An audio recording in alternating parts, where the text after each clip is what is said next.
patología. Así que este es como si fuera un complemento, porque a base del mecanismo fisiopatológico se van a hallar tratamientos, ¿no? Bueno, vamos a comenzar, ¿de acuerdo? La agenda del día de hoy se va a circunscribir en estos prácticamente 5 ítems y al final unos mensajes finales para la casa. A ver, en realidad esta curva ya la vieron ustedes en la diapo anterior porque resume el ciclo de enfermedad en insuficiencia cardíaca, ¿no? Tenemos que mencionar aquí que un segundo para que vean bien esto. Aquí está.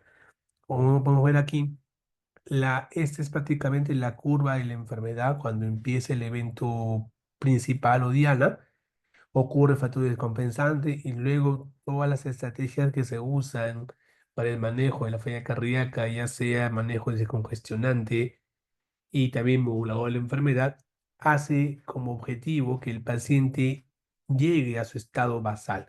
Sin embargo, a medida de que la enfermedad avanza o por algún motivo no se continúa con la medicación o hay deterioro en la clase funcional, comienzan a haber nuevos episodios de descompensación, llegando a, si estos se repiten, obviamente a tener más picos descompensantes, no llegando nunca a su situación casi basal, empeorando la calidad de vida. Y como podemos ver aquí, la necesidad de usar cuidados tradicionales o intensivos comienza a incrementarse cuando llega un punto en el cual que tenemos aquí con la insuficiencia cardíaca avanzada.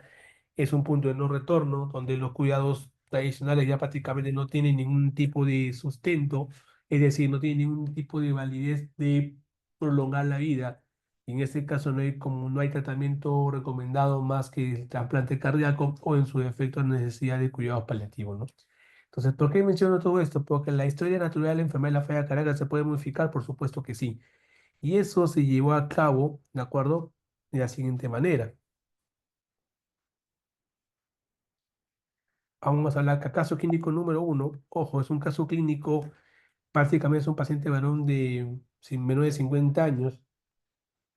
Ingresa con una enfermedad 2 horas caracterizada por dolor de cabeza intenso, asociado a dolor torácico típico y a palpitaciones. Funciones vitales, antes de eso, antecedentes hipertenso, de acuerdo también irregular y obeso, tiene esta cifra de presiones, prácticamente estamos en un cuadro de crisis hipertensiva. Y si vemos el examen físico, prácticamente tenemos que un pulso deficitario que te puede llevar a una probable fibrilación auricular, ¿ya? Con los ríos cardíacos arrítmicos, regularmente regular, y el examen pulmonar, y prácticamente vamos a observar que muy disminuido en bases y crépito difuso, ¿no? Entonces, ustedes, cuando tienen un paciente con crépitos difusos, ojo, asociado a crisis hipertensiva, obviamente estamos hablando de un hemoglobitis pulmón probable, hipertensivo, y una falla cardíaca aguda de nuevo, ¿no? Por lo tanto, es el ejemplo clásico de un paciente cómo debuta con insuficiencia cardíaca, ¿de acuerdo? Mediante una crisis hipertensiva, van a decir en este caso una crisis hipertensiva, va a depender mucho de la literatura que lean, ahorita los británicos tienen otro tipo de clasificación, pero en la práctica es prácticamente lo mismo. Entonces, primer enfoque, yo tengo la falla cardíaca agudamente descompensada o de novo, o una falla cardíaca crónica descompensada. No es lo mismo. Es decir, tengo un paciente en este caso que está debutando con ese y en el otro escenario es un paciente que ya tiene ese y que puede descompensarse en cualquier momento, ¿no? Por lo tanto, recordar esos dos escenarios que son completamente distintos. ¿Y por qué menciono esto? Porque, bueno, en este caso tenemos que dar una pequeña ojeada a la falla cardíaca aguda y recuerden su clase de ayer, la mnemotecnia Champing, ¿no? Quiere decir, prácticamente la C es de lo que es Zika, la H es emergencia hipertensiva, la A de arritmias, la M de comunicación mecánica, la P es de prácticamente embolia pulmonar, la I puede ser miocarditis, inflamación, infección y la T taponamiento cardíaco. Digo esto ¿por qué? Porque la falla cardíaca aguda, ustedes tienen como obligación aprender esa mnemotecnia y buscar qué causas que las he mencionado pueden ocasionar la falla cardíaca aguda. ¿Por qué? Porque si yo trato estas causas concomitantemente con el tratamiento de soporte de la IC, puedo curar, entre comillas, la IC. Pero el enfoque es muy distinto cuando yo estoy hablando de falla cardíaca crónica. Ahora, ¿por qué menciono esto? Porque el diagnóstico de insuficiencia cardíaca, chicos, para manera de repaso es clínico, ¿de acuerdo? Se usa a base de signo y síntoma con lo que teoría de Framingham, que ustedes lo conocen en la clase de ayer. Sin embargo, También se usan herramientas auxiliares para poder hacer el diagnóstico de IC. En este caso, la placa de tórax para poder, si es que no hay una congestión pulmonar, el electrocardiograma para buscar arritmias o en este caso un Zika. Pero lo que más importante deben tener en cuenta es que el péptido natriurético no se usa como diagnóstico, sino se usa para pronóstico o en algunas series para seguimiento de los casos, de acuerdo, mediante las terapias modificadas de la enfermedad y en muy pocos casos para confirmar el diagnóstico dice o en su defecto para tratar de separar la disnea respiratoria. Entonces, no quiero que se olviden de ese pequeño detalle. ¿Por qué? Porque es importante saber cuándo usar el péptido. Y al mismo tiempo el ecocardiograma no te hace diagnóstico, dice. De repente puede sonar un poco contradictorio esta afirmación, pero el ecocardiograma, chicos, lo que te va a hacer es fenotipar la IC más que el diagnóstico. Entonces, el diagnóstico es semiológico, es clínico, es sindrómico, y una vez que tú estás completamente seguro que es IC de un punto de vista semiológico, vas a pedir el ecocardiograma para fenotipar el IC, porque a base del fenotipo se hace el tratamiento. Entonces, primer pilar de manejo de IC, a medida de práctica, yo tengo que primero hacer que mi paciente se descongestione. Eso es lo básico. Entonces, la insuficiencia cardíaca, en palabras, en conceptos sencillos, se dividen en dos grandes grupos.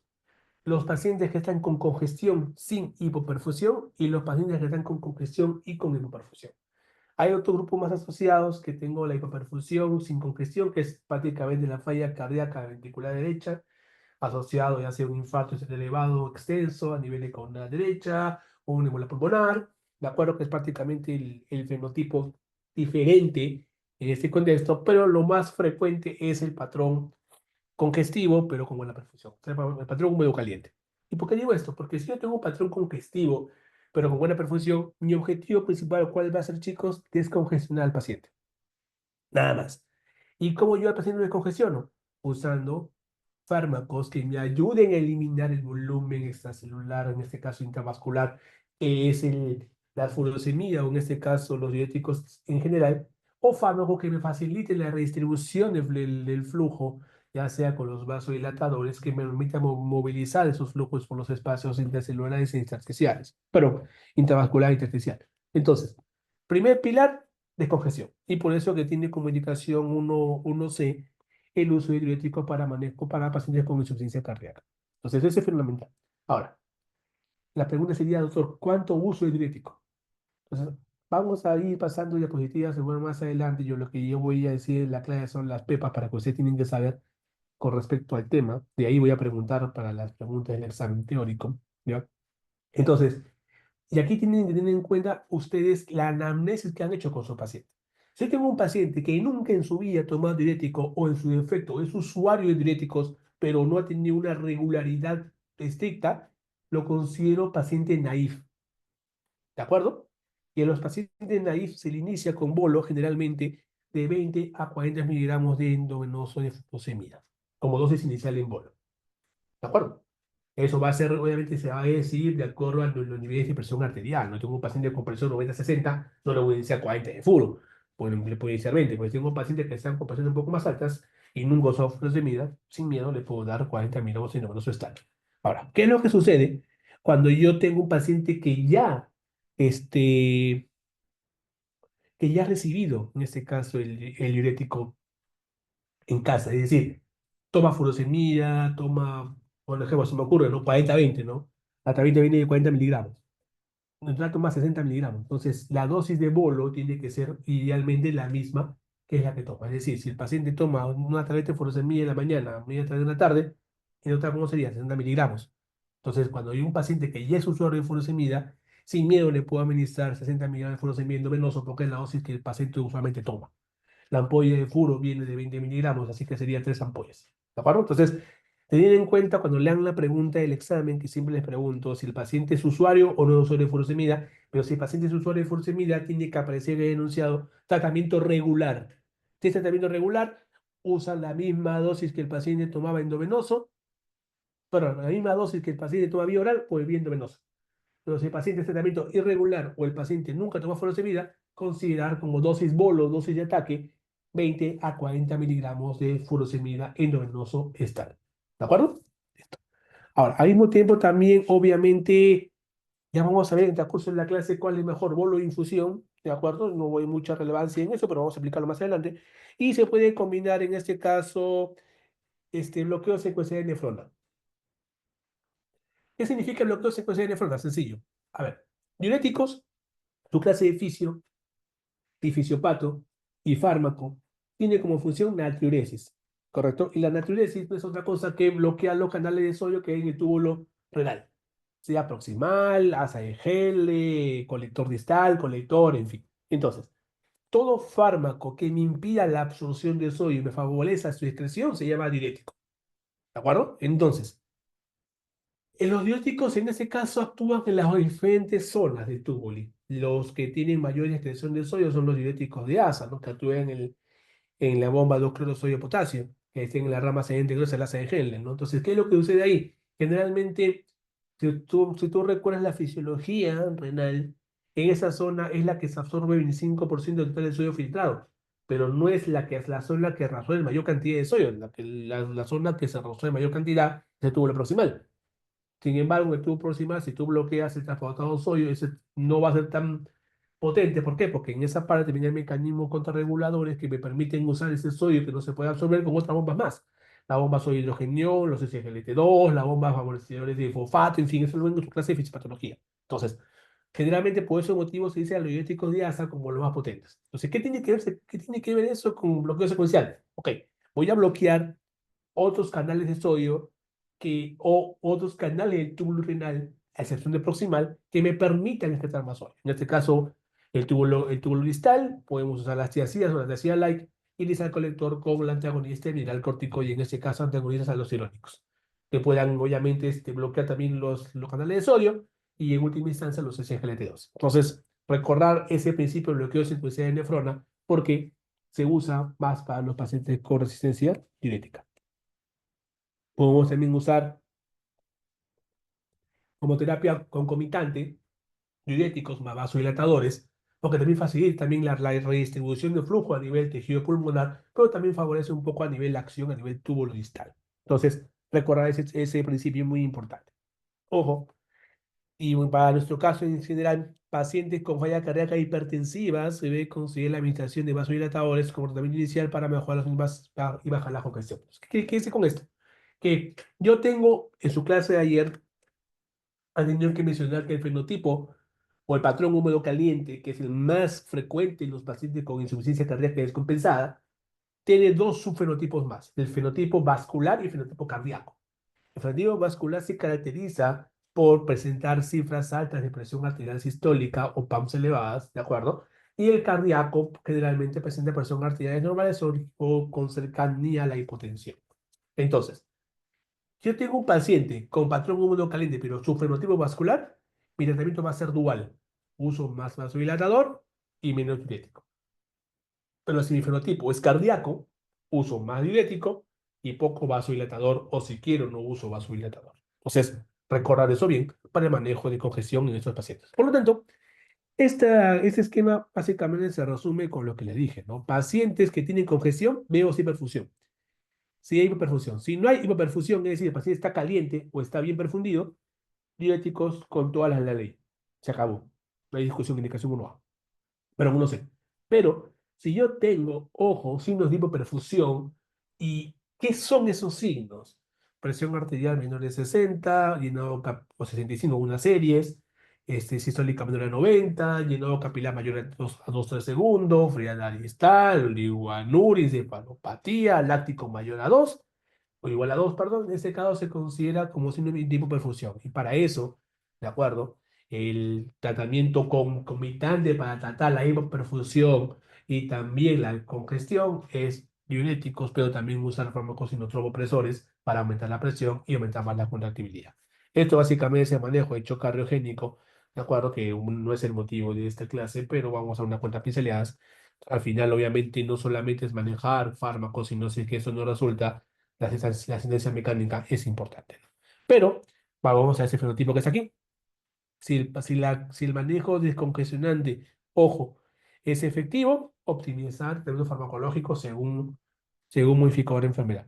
Pero si es que por algún motivo con la estrategia inicial de diuréticos de ASA no logramos mejorar la congestión, podemos aumentar la dosis de los diuréticos de asa o en su efecto hacer este bloqueo secuencial de nefrona para lograr mayor respuesta diurética, ¿no? Ahora, en este caso, el edema pulmonar, de acuerdo, podemos observar aquí, miren, si la sistólica mayor igual a 110, o sea, tengo un patrón mucho más cercano al patrón vascular o al patrón hipertensivo, la asociación entre diuréticos y vasodilatadores viene fenomenal, ¿no? Pero si es que yo no tengo esto, solamente uso diuréticos, garantizando que el paciente esté con buena perfusión.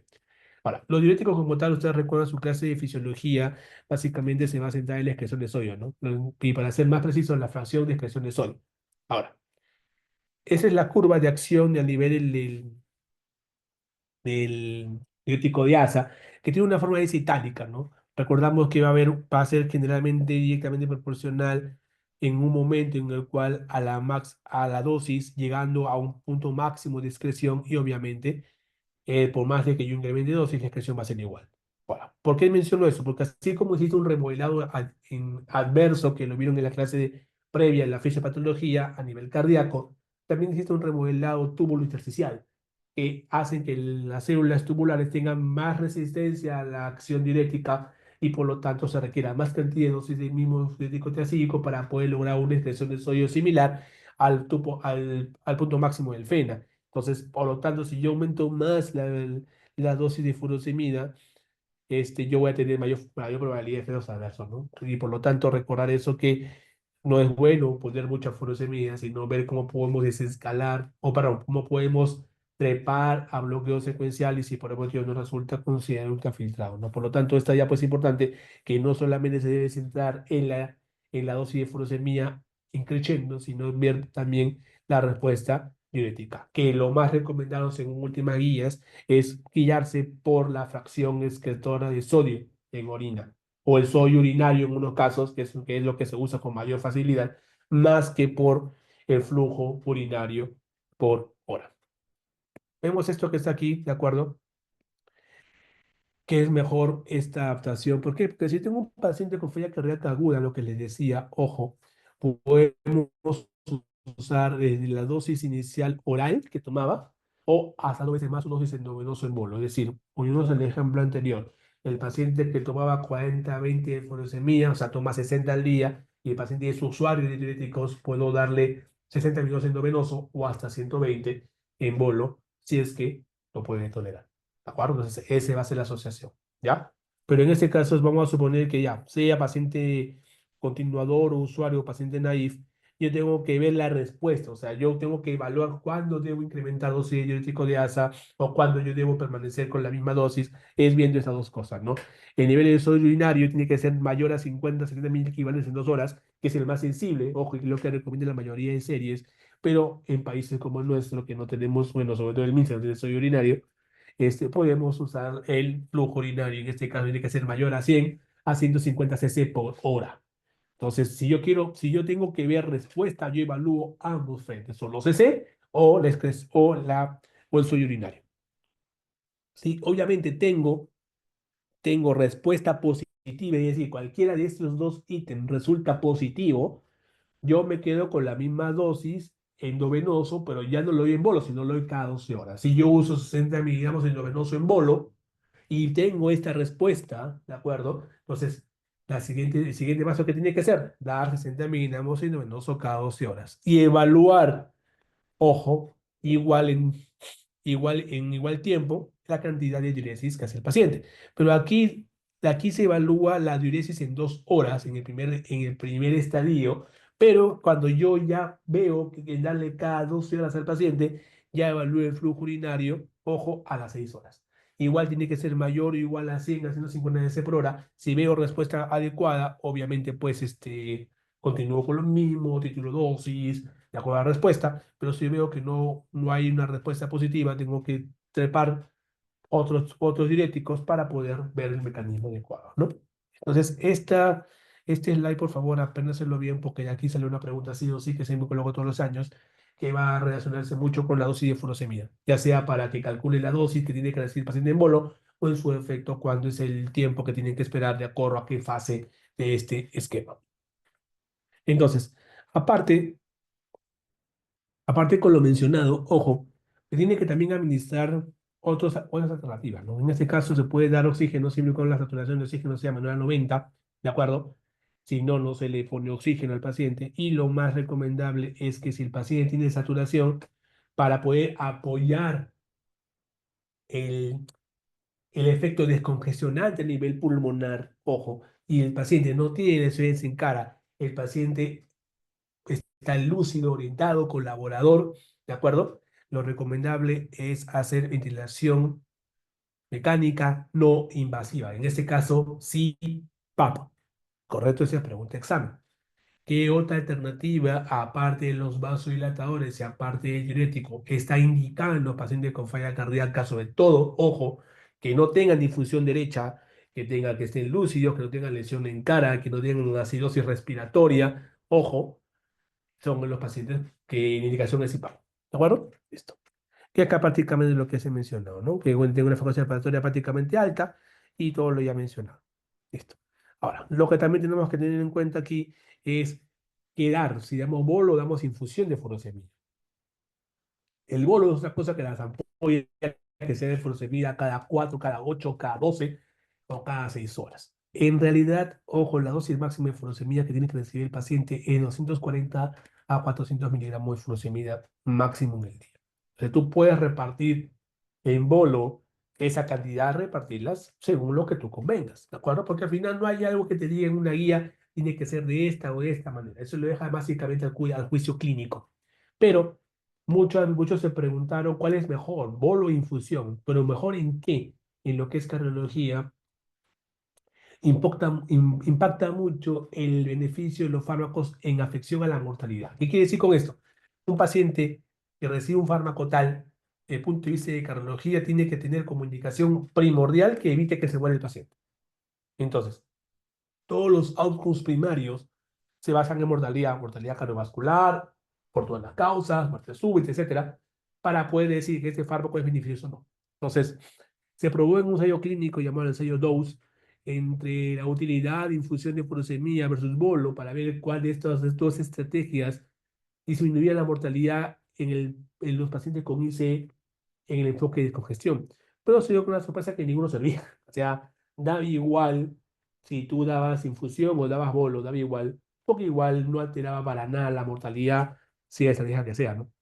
Luego salieron múltiples estudios, de acuerdo prácticamente, como pueden ver aquí, bolo y infusión en mortalidad, el FXI con el FANEPLO prácticamente están por ahí, o sea, no hay significancia estadística, pero lo que sí llama a observar es que se asocian algunas series, ojo, que la infusión de furosemida tiene mejor perfil para pérdida de peso de los pacientes con respecto a la cantidad de bulimia que puede generarse con la cantidad de flujo urinario que estos pueden presentar en comparación con el bolo y menos tasa de hipotensión.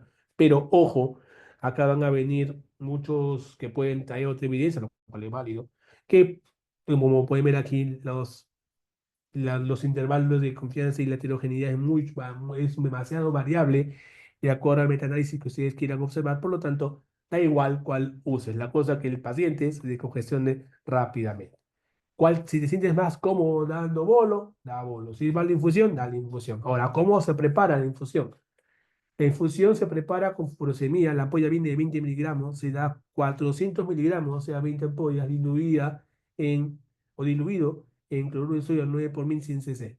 Entonces tú vas a titular de acuerdo a cuántos cc horas le puedes pasar. Si quieres pasarle 10 miligramos, 20 miligramos, 20 miligramos por furosemida, tú vas más o menos titulando la dosis de acuerdo a la cantidad de cc hora que tú puedas dar.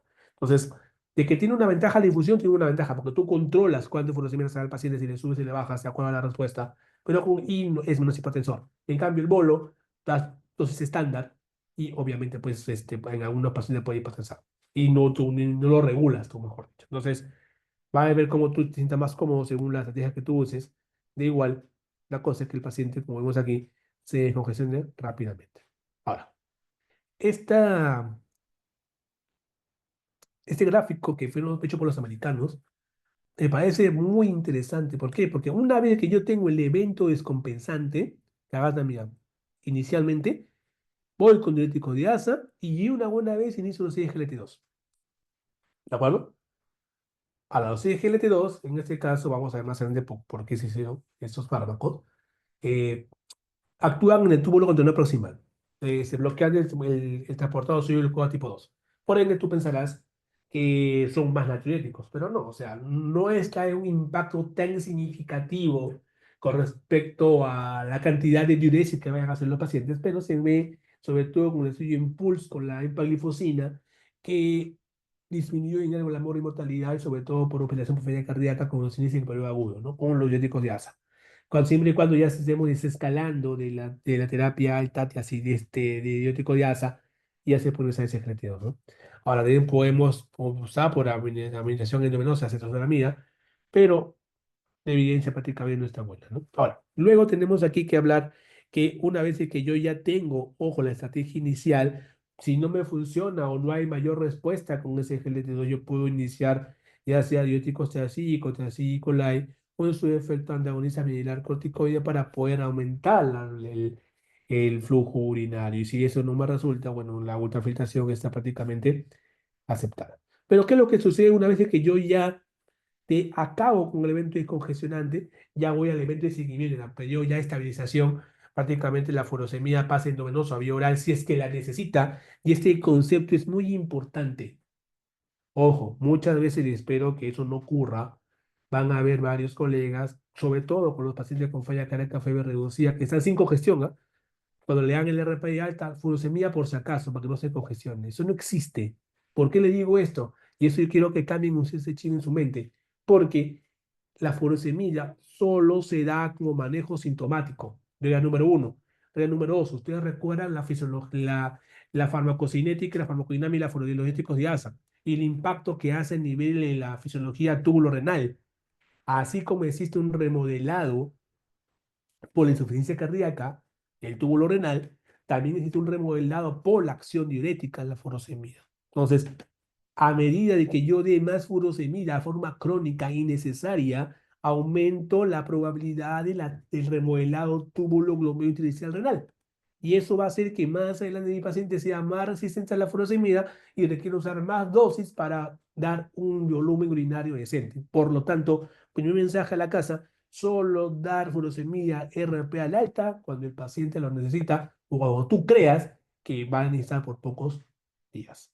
Idealmente el paciente no debe salir de alta sin congestión, es lo ideal, pero obviamente si es que tú ves que falta un cachín para que se congestione, lo puedes dar por 2, 3 semanas y un seguimiento muy exhaustivo, ¿no? Pero bueno, sigamos. Caso clínico número 2, ¿de acuerdo? Es un paciente que viene a consulta externa, ojo. Es un paciente prácticamente típico, ¿no? Que ya tiene antecedentes de falla cardíaca, toma los sartán, isoprolol, furosemide, fibronactona, fuma irregular. O sea, un paciente común y corriente.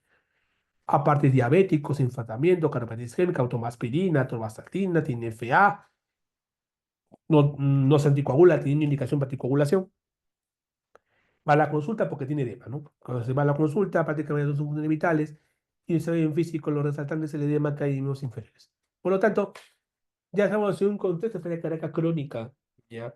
Y para terminar con la parte, con la parte de agudos, ya que es la furosemida, recordar puntos puntuales, que son los siguientes. Número uno, manejo principal es de la causa y la descongestión. Número dos, hasta ahora no existe fármaco alguno que disminuya la mortalidad total en los pacientes de manejo agudo. Y número tres, idealmente con el periodo agudo, secarlo el más tiempo, en el menor tiempo posible. Ahora, vamos a la parte crónica. En la parte crónica, ojo, ustedes saben que hay tres fenotipos, dice, fenotipo reducido, levemente reducido y preservado. Ahora, ¿por qué digo esto? Porque generalmente el fenotipo reducido tiene una fisiopatología distinta y el fenotipo preservado tiene otra. El fenotipo reducido, la fisiopatología, para resumir más a cuenta, es aumento de la actividad simpática, aumento de la actividad de ascendina renina angiotensina, aumento de la actividad mineral corticoide, aumento de la producción de péptido natriurético con inacción del mismo, ¿de acuerdo? Son prácticamente los cuatro sistemas más importantes que hay, y aparte de la inflamación, radical libre, todo lo que quieran. En cambio, con el fenotipo de fasciolación preservada, es más parte de un complejo sindrómico y la fisiopatología principal más es prácticamente difusión mitocondrial, alteración en el metabolismo intracelular, difusión endotelial, inflamación persistente y muy poca importancia en el RAS aquí y los demás sistemas concomitantes. Por lo tanto, saber esas diferencias groseras desde el punto de vista fisiopatológico nos va a permitir recordar qué medicamentos o qué grupos farmacológicos son importantes para esos pacientes. Entonces, vamos a fenotipo reducido. Y en este caso, este se define con una FEBI menor o igual a 40%, ¿de acuerdo? Y lo que tenemos que recordar aquí es esto que es importante, ¿no? Que los sistemas que hacían que exista el remodelado adverso serán los fármacos para bloquear esos sistemas. En teoría, la mortalidad disminuye y la esperanza de vida aumenta. Y para eso están los estudios con las diferentes líneas farmacológicas, en este caso los IECA, en este caso el estudio SOAP, publicado en el 91, luego con los beta bloqueantes, en este caso que son bisoprolol, metoprolol, carvedilol, nebivolol. Esos cuatro son beta bloqueadores selectivos y solamente los selectivos son los que han demostrado disminuir mortalidad por IC, bajar hospitalizaciones, bajar la mortalidad cardiovascular y sobre todo bajar la incidencia de muerte súbita, cosa que no demostró ningún YECA en sus ensayos clínicos para IC. Número 2. Número 3. Recordar aquí también que los YECAs estudiados para IC son captopril, enalapril, lisinopril, tamdolapril, ¿de acuerdo? Y ramipril y perindopril. Son esos 6, ¿de acuerdo? Y luego tenemos la acción a nivel de los antagonistas corticoides, los antialdosterónicos. En este caso tenemos la espironolactona y la emprednona, ¿no? Recordar que la espironolactona, muy aparte de favorecer la parte de la absorción de sodio, ¿de acuerdo? Recordar aquí que también está asociado a la fibrosis cardíaca por la estimulación de factores que estimulan el transformador de beta, que va a estimular los fibroblastos para generar fibrosis. Se ha demostrado que bloqueando a los antialdosterónicos, mejoraremos un poco este tipo de incidencia y eso se impacta en disminución de muerte súbita. Es por esa razón que hasta ahorita esos tres grupos farmacológicos no pueden faltar en el manejo de los pacientes con IC porque bajaba la mortalidad por todas las causas cardiovascular, por falla cardíaca, la hospitalización y sobre todo por muerte súbita. Pero, como pueden ver los años, ¿de acuerdo? Publicado en New England y en Lancet, casi a pesar de la terapia triple en ese momento, seguían muriendo esos pacientes. Entonces se comparó en este caso con el estudio Paradigm, en la molécula LSZ696, conocida ahora como sacubitril/valsartán, ¿de acuerdo? Se comparó con el enalapril y se dio como sorpresa que fue superior al YECA en este caso en los puntos combinados, tanto de mortalidad por todas las causas y por hospitalización por IC, ¿no? De una forma bastante significativa. Entonces, ¿qué quiere decir esto? Hasta ese momento, en 2014, el YECA era, por decirlo así, reemplazado, por decirlo así, por el ARNI, que es el antagonista receptor de nepilicina, ¿de acuerdo?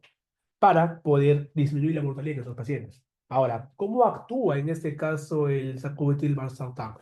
El sacubitril es una molécula que bloquea la neprilicina, pero la neprilicina o endoperoxidasa neutra no solamente degrada péptidos, también degrada otras sustancias, estimula bradykininas. Entonces, cuando se combinó al comienzo con los YECAs, pues el fármaco se llamaba omapatilab, aumentaba más tasa de angioedema. Pero ¿qué es lo que sucedió cuando se combinó con un ARA2? No hubo esa molestia y por ese motivo, en este caso, el sacubitril/valsartán, que es el grupo único hasta ahorita como grupo farmacológico como ARNI, reemplazaba al YECA, ¿no? Pero ¿qué es lo que sucede? En este caso ya entra en la parte más ya de estadística, que no, obviamente no es tan exacta, pero es importante mencionarla. ¿Por qué? Porque ya estamos en un concepto de NNT, que es número necesario a tratar, que es una variable estadística que se usa en ensayos clínicos para ver de cuántos pacientes necesita para que tengas un beneficio. Entonces, el NNT del sacubitril/valsartán eran 47, es decir, necesitabas 47 pacientes para que uno tenga el beneficio del ensayo clínico. En cambio, el NNT del enalapril era lo mucho 10 o 15. Como ven, necesitabas menos pacientes para tener para tener beneficio. Y sin contar que es mucho más caro tener el ARNI que tener el YECA. Es por ese motivo que los americanos al comienzo colocaron el ARNI como superior al YECA, pero los europeos son más cautelosos en ese sentido. ¿Por qué? Porque colocaron YECA o ARNI por igual. ¿De acuerdo? Ahora, ¿por qué es importante esto? Porque hasta ese momento, miren aquí, la asociación entre YECA, la cual aquí está, YECA, beta bloqueante y antialdosterónico, tenía un OR de 0,44, o sea, bajaba la mortalidad un 56%. En cambio, si yo combinaba ya no YECA, sino el ARNI, tenía un R de 0,37, o sea, bajaba la mortalidad un 63%. O sea, prácticamente teníamos 6 puntos, un poquito más de diferencia, un poquito más. Entonces, es una cantidad bastante significativa. Obviamente, comparamos aquí, si solo damos en este caso YECA o beta bloqueante, es buena, pero igual había un gran grupo de pacientes que se morían, ¿no? Eso siempre y cuando yo no combine esto con un Resingol, con un DAI. Como podemos ver aquí, la estrategia para manejar a los pacientes con fiebre reducida siempre es terapia combinada, ya sea farmacológica, no farmacológica, con dispositivos, etc. Ahora, seguí salieron resultados, ojo, y en este caso salieron los estudios con la DAPA y con la empalifosina, la cual el Emperor Reduce, ¿de acuerdo? Y el Lapa Heart Failure, y demostraron ambos con los SGLT2 que bajaron los compuestos combinados en mortalidad por todas las causas y por falla cardíaca. Por lo tanto, ya se agregó a una terminología aquí, bueno, publicado también en el metaanálisis, en el 2020 en el Lancet, que avalaba que el uso de los SGLT2 era beneficioso en comparación con la terapia médica óptima para disminuir la mortalidad con otros pacientes con falla cardíaca fiebre reducida. Y es por eso que se llaman los cuatro fantásticos, publicada en el 21, ¿de acuerdo? Eso por si acaso no es broma, acá está, ¿de acuerdo? Y por eso es que es el pilar de tratamiento para los pacientes con IC, ¿no? Y eso se vio reflejado en las guías, en este caso al comienzo con la guía americana, la guía europea, y demostraron aquí prácticamente que dar esos fármacos sin indicación 1A, ¿de acuerdo? Ahora, ¿qué quiere decir clase uno? Es prácticamente dogma, y ya es avalado por metaanálisis, ensayos clínicos autorizados, resolución sistemática, etc. Por lo tanto, ojo, todo lo que digo 1A es irrefutable, ¿ya? Entonces se lo digo esto porque para cuando posteriores ustedes quieran reclamar una pregunta, no será en mi tema, sino en general, busquen evidencia 1A para que puedan ser refutados porque tienen todas las de ganar. ¿Ya? Ahora, ¿qué pasa con el sacubitril valsartán? En este caso, el sacubitril valsartán es 1B. Por ese motivo, los europeos son más cautelosos y lo colocan, si tú puedes dar ARNI o YECA, da igual, el beneficio lo vas a tener. Pero, con respecto a la clase estadística, es mejor no. Ahora, ¿cómo yo doy esa curva basal? Sencillamente, hay tres estudios. El primero es el Paradigm, el que demostró el juicio con Menarapid. Luego sigue el Pioneer, que demostró que disminución de péptido natriurético entre 10 a 14 días después de iniciar el tratamiento, se demostró una caída de más del 25% del ARNI, si lo comparaba con el YECA, ¿no? Entonces, ¿qué es lo que sucede acá? Que el estudio que te permitía saber cómo titular o cómo darle medicamentos es el estudio Transition. El estudio Transition, ojo, se usa de la siguiente manera. Número uno, tengo dos pacientes. Primer paciente que tú le das ARA2 en lugar de YECA para manejar la IC. ¿Es posible eso? Por supuesto que sí. ¿Por qué? Porque una de las molestias de los YECA es la tos. Entonces, había en los estudios, en el LEAD, en este caso en el LEAD LOS, que comparó los sartán con captopril, el compuesto de no inferioridad y el uso quedaba igual, ¿de acuerdo? Estaba casi el mismo beneficio que un YECA, con la diferencia que no había tos. Por eso que tú vas a ver algunos cardiólogos que en vez de necesitar un YECA, ya le dan un ARA2.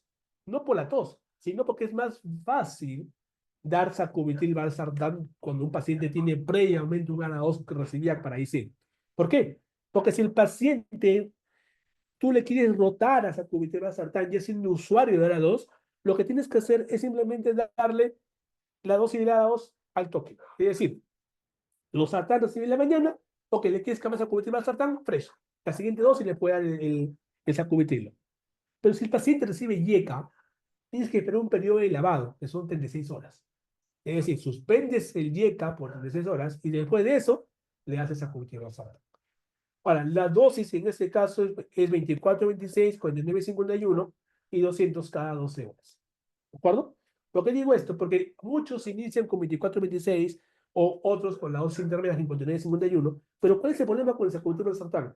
Si bien es cierto, los estudios como tal, el Paradigm, demostró una tendencia a la hipotensión de carácter no significativo, ¿de acuerdo? Pero en nuestra realidad ya es una medicina ya basada en hechos reales, medicina en tiempo real o en vida real, y lo que la práctica te da es que la población peruana tolera muy pobre esa conjuntivitis basal. Bueno, digo la que yo hasta ahorita he tenido la suerte de ver pacientes con falla cardíaca, que soy cardiólogo, y aparte que tengo la subespecialidad de falla.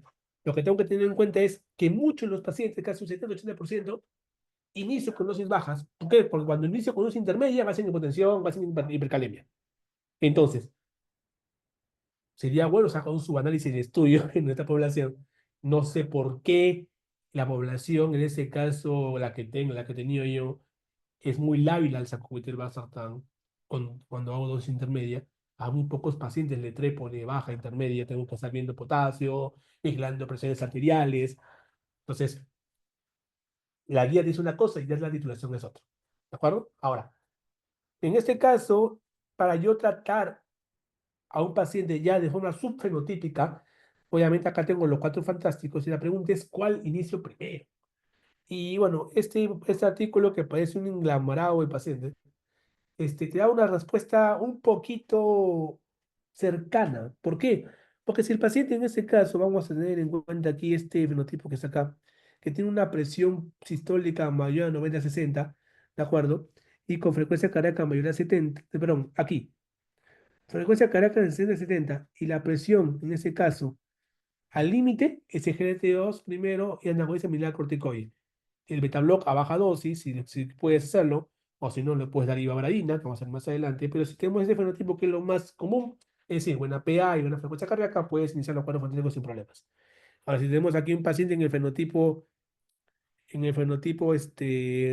renal, ya la cosa cambia según se filtrado glomerular. Entonces, debemos tener en cuenta que la guía de la Sociedad Europea de Cardiología el 21 te ponía los cuatro fantásticos en un solo bloque, o sea, no te decía cuál iba primero. ¿Por qué? Porque se demostró prácticamente que tenías que darlo.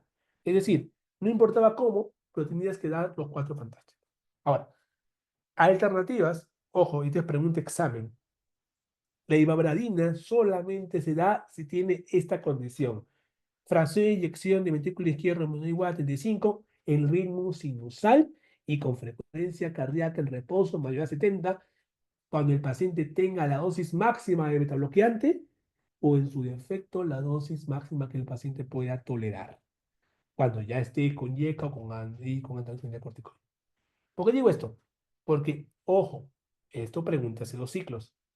Y en las claves les puse FA, muchos reclamaron y en el sinusal.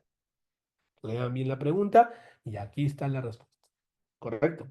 Ahora, en este caso, ahora, ¿qué otro fármaco podemos usar? En este caso, el vericiguat, que es un estimulador, ¿vale? Bueno, ciclasa, se puede usar en estos pacientes para poder mejorar los síntomas, para bajar la hospitalización, a pesar de que esté con los cuatro fantásticos, ¿no? Ahora, en este caso, el estudio Victoria demostró que vericiguat asociada a terapia cuádruple bajaba la hospitalización por IC, ¿no? ¿Cuál es el problema con vericiguat? La hipotensión. Ese es el problema. Entonces, y era un poco controversial si dar o no Watt, pero por eso que se tomó con pinzas de indicación 2B.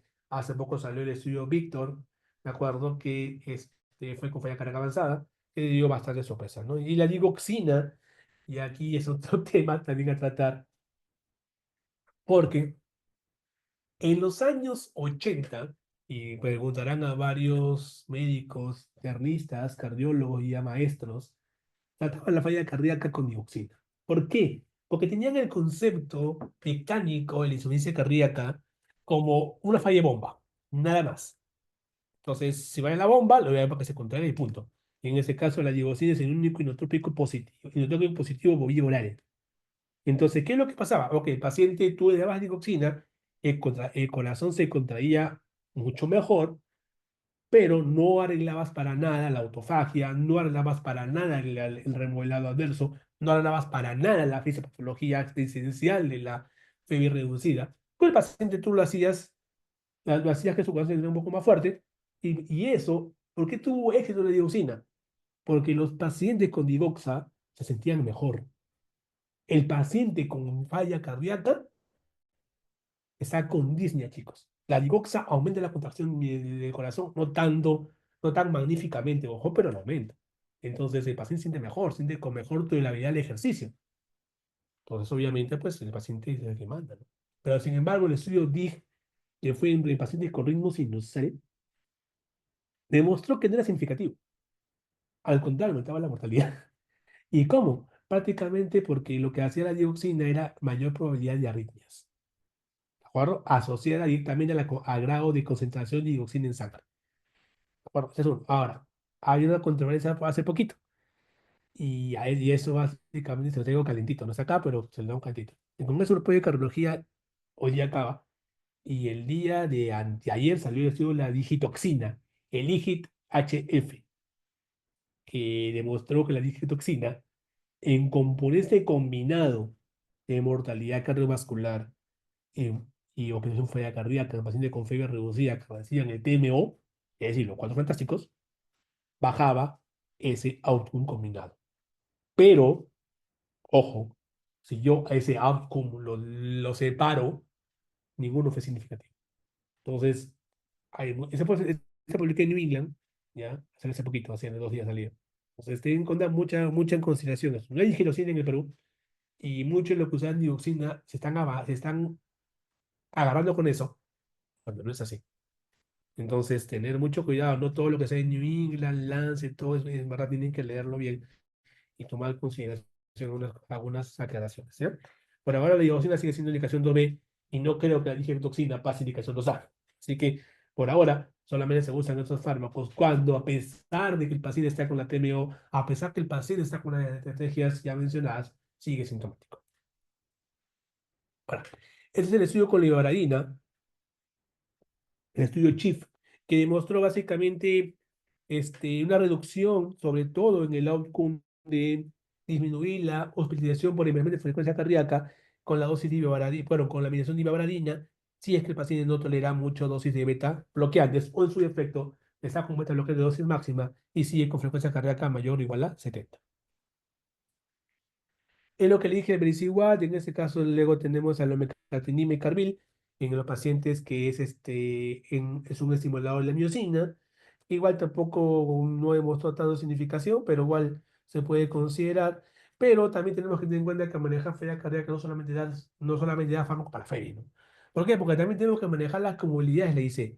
Y aquí es importante mencionar que la comorbilidad más importante manejable en los pacientes con ICE independientemente de la FEBI, es la anemia, ¿no? Por un mecanismo que ya en la clase lleva aquí no lo habrán explicado. Entonces, demostrar que en este caso que la suplementación de hierro con carboxi maltosa mejora sobre todo los síntomas, mejora la calidad de vida en los pacientes con falla cardíaca. Los estudios son acá. Los que tienen mayor peso es el AFIM y el Ironman, con carboxi maltosa. Y aquí salen las preguntas sí o sí para el examen, ¿de acuerdo? Sobre todo cuando coloco un DAI, que es un dispositivo automático implantable, tanto en prevención primaria como en prevención secundaria. Quiere decir prevención secundaria, cuando ya ocurrió un evento y yo quiero prevenir que ocurra otro, ¿de acuerdo? Y en ese caso se administra el DAI o se coloca el DAI, sobre todo para reducir el riesgo de muerte súbita en los pacientes o que tengan una esperanza de vida mayor de un año, sean bien reducido obviamente, y que obviamente sea una arritmia ventricular causante de la falla general. Es decir, si yo tengo un paciente que ha tenido muerte súbita cardíaca o tiene una arritmia ventricular compleja o taquicardia ventricular y el paciente tiene esperanza de vida más de un año, está con TMO, le coloco el DAI, ¿de acuerdo? Con presión secundaria. Pero como presión primaria, ojo, y es decir, pregunta examen, ojo, el paciente con FEI menor o igual de 5%, a pesar de que esté con tratamiento médico óptimo mayor o igual a 3 meses y que la apariencia de vida sea mayor a un año, y sobre todo esto, que tengan, ojo, clase funcional 2 a 3, nunca en clase funcional 4. ¿De acuerdo? Es indicación 1A, y aquí puede salir una pregunta tanto para primaria como para secundaria. ¿Y cuándo coloco resincro? Resincro lo coloco, ojo, y también sale una pregunta aquí, es indicación 1A. Si el paciente tiene falla cardíaca, FEI menor o igual de 5%, bloqueo completo de rama izquierda con QRS mayor o igual a 120 a 150 milisegundos y en ritmo sinusal, por favor. Esa es la indicación clara para colocar resincronizar. Ahora, el, el, el año pasado, bueno, en el 2023 en Ámsterdam, se presentó el estudio Cuesta, que usó el Clicaxin, que es una serie de hierbas chinas. Y ustedes dirán, ¿por qué me decía hierba china, doctor? Por lo siguiente, porque al comienzo, ojo, se estudió que esa hierbita china tenía propiedades antiinflamatorias. ¿Y qué es lo que pasó? Que se hicieron varios estudios previos y demostró que bajaba ProBNP. Entonces, se les ocurrieron a los chinos, obviamente, solamente para bajar calidad de vida, ¿ya? Hacer un ensayo clínico. A ver qué tanto baja la mortalidad si es que baja en estos pacientes. Porque una cosa es los puntos duros, como mortalidad por todas las causas, pues, operación fea cardíaca y todo lo demás. Y otra cosa son los puntos secundarios, los puntos blandos, es calidad de vida y clase funcional. Entonces, ¿qué es lo que sucede aquí? Que se hizo ese estudio, ¿de acuerdo? Y se demostró, obviamente, datos bastante sorprendentes, que disminuyó el compuesto combinado con un HR en 0,78 que era significativo. Por lo tanto, esta fue la bomba en el Congreso holandés y europeo de cardiología el 23. Están buscando cómo hacer quién esa hierba chinas. Pero la idea es que si el paciente no, ojo, esto no la reemplaza al TMO. A pesar que el paciente siga con los síntomas, puede dar una medicina alternativa. Estas hierbitas, solamente estas hierbitas, han demostrado científicamente que mejoran los pacientes con ese FEI reducido. ¿Ya? Así que tener en cuenta los que son hinchas de la medicina tradicional o milenaria a conseguir ciclitaxin. Es básicamente lo mismo. Y este prácticamente es cómo debo manejar un paciente con falla cardíaca FEI reducida. ¿Ya? Esa es una pirámide hecha por el doctor Manito, es un referente de falla cardíaca a nivel mundial. Y el pilar de la pirámide es esto, los cuadros fantásticos. ¿De acuerdo? Luego, si es que eso no ayuda, ribavladina, periciguat, el omacartinib, si eso no ayuda, o puede ser, ojo, no es que sea un paso a paso, puede ser en simultáneo. Resincro, el light, y aquí ya nos detenemos aquí. El levosimendae, el netroxil y la istroxima generalmente son fármacos para yo hacer puente A, ya sea puente paliativo o puente a trasplante. Si voy a puente paliativo, que me quedo aquí, o si voy a trasplante, puedo colocar una asistencia ventricular a la duración o me para el trasplante. Al mismo tiempo, se hacen manejo con diuréticos y esto es importante que muy poco lo hacemos, rehabilitación cardíaca. ¿De acuerdo? Todo paciente que tiene IC puede iniciar la lesión cardíaca estando hospitalizado. Y ya poco a poco comienza a mejorar eso, porque se ha demostrado que la lesión cardíaca conjuntamente con el tratamiento modificado de enfermedad mejora FEBI, baja mortalidad, mejora clase funcional, mejora calidad de vida, etc. Entonces, como pueden ver acá, es una parte de un todo muy importante. Y tenemos que recordar también que los pacientes que requieran ablación de fibrilación auricular, el estudio CASTLE fue el más demostrado aquí en los pacientes con fibrilación auricular y fiebre reducida con falla cardíaca, demostró que la ablación es totalmente superior a la medicación convencional, antiarrítmica. Ojo, no tiene nada que ver anticoagulación, sino la medicación antiarrítmica. ¿Por qué? Porque a ver, recuerden un poco la fibrilación auricular. La fibrilación auricular, su nombre me lo dice, no hay contracción de aurícula, es decir, la es ineficiente e inútil. Por lo tanto, si ustedes recuerdan su fisiología, la contracción de aurícula, ¿qué me aporta mi ciclo cardíaco? Un 25% de todo el cardíaco. Entonces, eso, obviamente, los pacientes con un FA tienen un riesgo de hacer MAIC y los pacientes que tienen FA hacen que la IC sea difícil de manejar. Entonces, si yo quito la FA, obviamente, pues con la ablación puedo mejorar mucho la IC. ¿En qué pacientes idealmente es bueno eso? En enfermedad paroxística, sobre todo, que no tengan mucha fibrosis auricular, que tengan un índice de reservorio no tan bajo, y sobre todo los pacientes que tienen una aurícula izquierda de dimensiones normales o levemente dilatada. ¿De acuerdo? Listo. Y en este caso, el Mitraclip o el Triclip suelen ser también, sobre todo el Mitraclip, con el estudio COPE, el estudio Mitra HF, demostraron que la corrección de insuficiencia mitral, en este caso funcional, o la dilatación del ventrículo izquierdo, bajaba la hospitalización, bajaba la mortalidad, en los pacientes con SFB reducida, ¿no? Se demostró, sobre todo con Mitraclip. Con Triclip no hay mucha evidencia tan contundente, pero con Mitraclip sí la hay. ¿De acuerdo? Ahora, la pregunta es, aquí, ¿cómo titulo dosis de medicamento? Y obviamente hay que vigilar, pues, si para eso, pues, sí, hay que ver si el paciente es hospitalizado, es ambulatorio, es renal, es anciano, ve la presión, ve los ritmos, etcétera. Por lo tanto, en realidad, este esquema es de los españoles, ¿de acuerdo? Es por un panel de expertos. No les voy a preguntar mucho sobre esto, pero lo que yo quiero mencionar es que esto les puede servir mucho cuando ustedes hagan su práctica, porque les puede diferenciar entre otro médico y otro colega en qué fármacos titulo más, en qué fármacos debo ser más insidioso, en qué fármaco debo ser más minucioso para poder empezar a manejar IC, ¿no? ¿Por qué digo esto? Porque esta es una postura bastante convencional y bastante conservadora. Yo tengo una postura bastante agresiva, que son con los americanos, que mencionaban que se inician los cuatro fantásticos de golpe. Y si es posible, titula las más altas dosis hasta que el paciente se vaya a su casa.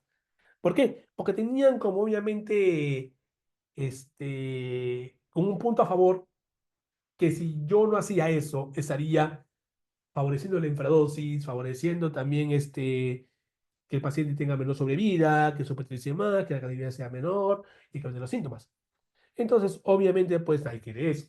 Y el ensayo clínico se llama Strong, que demostró que la estrategia de dosis alta versus dosis bajas o conservadoras en etapas iniciales fue mucho más efectiva en esos pacientes cuando se inicia el tratamiento agresivo en el hospitalario, ¿no? Obviamente tiene sus detractores esto, también tiene sus defensores, pero esto funciona siempre cuando el sistema de salud funcione, si no, no funciona para nada. Entonces, igual los europeos opinaron lo mismo. Generalmente vigilar al paciente las primeras 6 semanas, titulando lo más que se pueda, a alcanzar dosis máximas según guías o dosis máxima que el paciente pueda tener en los medicamentos para que pueda tener una mejor respuesta. Ahora, con el limbo, la FEBI levemente reducida, comparte fisiopatología combinada de ambos espectros de FEBI. El único que daba hasta ese momento como luz era tratamiento sintomático, ¿no? Y tratamiento de la causa. Los demás fármacos prácticamente no tenían mayor impacto, ¿de acuerdo? Pero los SGLT2, con sus estudios para FEBI preservada, demostraron que sí sirve. ¿Por qué digo esto? Porque, a ver, FEBI levemente reducida, según la guía de falla, es el 40-49%, ¿de acuerdo? Pero la mayoría de ensayos clínicos con los SGLT2 que fueron para FEBI preservada incluían pacientes con FEBI mayor o igual a 40. Entonces, es por ese motivo que a pesar de que su estudio principal fue para preservados, como incluía ese límite de 40 a más en los ensayos clínicos de los de preservados, por eso que salió la indicación como clase 1 para dar en esos pacientes dosis de GLT2. Y el caso clínico número 3 es prácticamente el ejemplo clásico de los pacientes con falla cardíaca fría y preservada, porque la mayoría son mujeres, son añosas y tienen múltiple comorbilidad. Ojo, no quiero decir que solamente le da a las mujeres, sino que es un fenotipo bastante común. ¿Y eso es por qué? Porque la falla cardíaca fría y preservada, hace el 2020, fue un problema muy serio. ¿Por qué? Porque muchos de nosotros, los cardiólogos, somos tercos en algunas cosas. Y nosotros queríamos la que éramos tercos que la fisiopatología era igual. Y nos dimos con la sorpresa que no es así, porque no es solamente un problema cardíaco, es algo sindrómico, no es falla de bomba. La fisiopatología que conocíamos muy bien en la falla reducida fracasó totalmente con la falla preservada. Y tanto así que el estudio miren, en los IECAS, ARA, fueron totalmente inútiles aquí. E inclusive la joya en la corona, que es esa comitiva basada con el estudio Paragon, no alcanzó la significativa estadística. Entonces dijeron, pucha, ¿qué hacemos? Lo único que hubo, por decir así, un poco de luz, fue con el colesterol lactona, con el estudio TopCat, que demostró que sobre todo los pacientes obesos, ayudaba un poco una tendencia a reducir la hospitalización por IC, pero no era tan contundente. Y es por esa razón que no había esperanza. Sin embargo, Los SGLT2 salieron para salvar la situación, y tanto como la empaglifosina con el Perserve, como la apaglifosina en su estudio como tal, en este caso fue en el estudio de liver, demostraron que iban muy bien en estos pacientes, ¿no? Prácticamente un HR 0,79 en el liver con 0,82. Entonces, por ese motivo, la guía de la Sociedad Americana de Cardiología puso como pilar fundamental, ojo, de tratamiento para pacientes con FEBI preservada, los SGLT2. Inicio. Ahora, si a pesar de esto el paciente sigue con congestión, diuréticos. Si el paciente a pesar de esto es mujer generalmente, una FEBI menor a 55% y 60%, y tiene retención de fluidos, puede dar, en este caso, espironolactona en el estudio TOPCAT, ese que te avala. Pacientes, digo en este caso, mujeres, ¿de acuerdo? Que a pesar de eso tienen una FEBI, obviamente, de 55 a 60, y puedes también dar, inclusive, o considerar dar sacubitril sartán con comunicación de ozono. ¿De acuerdo? Pero el pilar fundamental es esto, chicos. De acá sale la pregunta exacta. ¿Ya? Ahora, pero esto continúa. ¿Y qué se demostró? A ver, los antagonistas mineralocorticoides son esteroideos, en este caso el espironolactona y la emprenol. No demostró mayor significancia o mayor impacto, como el estudio TOPCA, como le dije, con la espironolactona. Pero apareció el estudio Finance Heart con la finerenona y demostró algo bastante interesante, que primero es un antagonista mineral corticoide no esteroideo, para empezar. Segundo lugar, ojo, reclutó un paciente con FIMA de 40. Y miren aquí, significancia estadística total. Esto cambió por completo el paradigma. Entonces ya no solamente son SGLT2, sino que si el paciente, ojo, tiene FEBI preservada, después da finilinona. Pero hay que tener en cuenta algo muy importante. Uno, esto, tasa de filtrado más de 60. Dos, que sea diabético, lo ideal. ¿De acuerdo? Que no está. Y lamento eso, y que la FEBI sea menor de 60%. ¿De acuerdo? Entonces, repito de nuevo, lo ideal o lo que te va a guiar a ti para decidir dar finerenona en un paciente con falla cardíaca FEBI preservada es la tasa de filtrado glomerular. Y esto prácticamente se demostró en todo el espectro de acción de antagonista mineral corticoide, tanto en FEBI reducida como en preservada, publicado en el Lancet en el 2024, y en este caso el Final Heart se comparó con el Top Cat en los pacientes con FEBI reservada, demostraron tener bastante significancia. Igual, igual. Obviamente, al ser un antagonista mineral corticoide, ya sea esteroideo o no esteroideo, hay que tener en cuenta los niveles de potasio, no deben superar jamás los 5,5, tienen que suspenderse de inmediato, y que la creatinina no trepe más de 2,5. Y esto es importantísimo, la fe. Dirán, ya, doctor, pero ¿qué tiene que ver la fe? Siguiente. Miren, chicos. Esto se vio con los SGLT2. Se vio lo siguiente. Fueron magníficos en lo que son Fabi más del 40% en adelante. Pero ¿qué pasó con los que se acercaban a Fabi por lo menos 60, en 60, bajaron un poco la potencia y 65 a 70 más? Ya el beneficio no es que se pierda en absoluto, ya está casi cercano a la neutralidad. Entonces, ahí se vio con la sorpresa que los pacientes con falla cardíaca fue preservada, aparte de tener fenotipos clínicos, tenían que tener fenotipos etiológicos. No es lo mismo que yo tenga una, este, una hipertrofia concéntrica con FEBI de 63%, a que yo tenga un corazón bastante grueso con una placa de amiloide con FEBI 63%. No es lo mismo, como que está infiltrado por la sarcoidosis. Entonces, las cardiopatías infiltrativas y la miocardiopatía hipertrófica entran en un contexto bastante aparte, porque son ese grupo de pacientes que hacen falla cardíaca con fraccionación preservada. Entonces, recordad eso siempre. Y por último, para hacer una pequeña acotación, que le puedo preguntar en nuestro examen, hasta ahora los SGLT2 han demostrado beneficios, sobre todo con las cardiopatías infiltrativas, en especial con la aminosis transtirretina, demostró en último, no me acuerdo el nombre del estudio, pero demostró que disminuyó patología cerebrovascular cardíaca de forma significativa. Ahora, el otro fenotipo es la obesidad. Y aquí, acá hay dos fármacos, la semaglutide y la triplesamida.